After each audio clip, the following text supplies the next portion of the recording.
Dėkuoju pirmininkaujantis. Klausimą norėčiau užduoti kultūros ministrui Simonui Kairiui.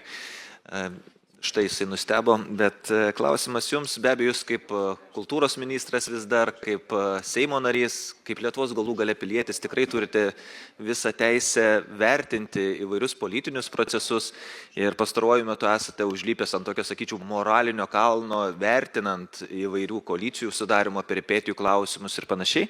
Bet mano vis dėlto klausimas yra, kaip jums atrodo iš moralinės pozicijos žiūrint, ar Seimo narys šiuo atveju, ar kultūros ministras, kuris yra liberalų partijos narys, kuri yra beje teista korupcijos byloje, pats esate įsivėlęs į čekiukų skandalą, kuris beje išvertė švietimo ministrę, jūsų kolegė finansų ministrė grąžino pinigus, jūs vienintelis likote praktiškai sausas tame klausime. Kaip jūs vertinat iš tos moralinės pozicijos vis dėlto savo galimybės šnekėti ir kelti moralinius klausimus, turėdamas tokią, sakykime, istoriją savo asmeninį ir partijos? Ačiū.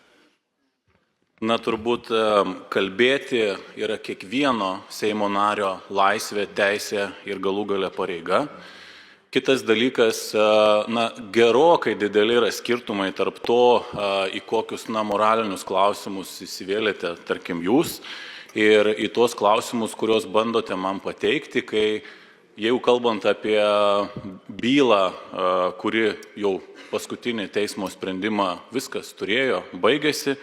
Kitas klausimas dėl tų pačių čekiukų, mano atveju nebuvo nei jokio tyrimo, nei kitų dalykų, o imant pačią savivaldybės situaciją, irgi teisėsauga, teismai į visus klausimus yra atsakę ir tvarka net žymiai liberalesnė, jūs kaip Seimo narys patvirtinot ir įvedėt dabartiniams savivaldybių tarybų nariams. Tai toks, manau, būtų atsakymas.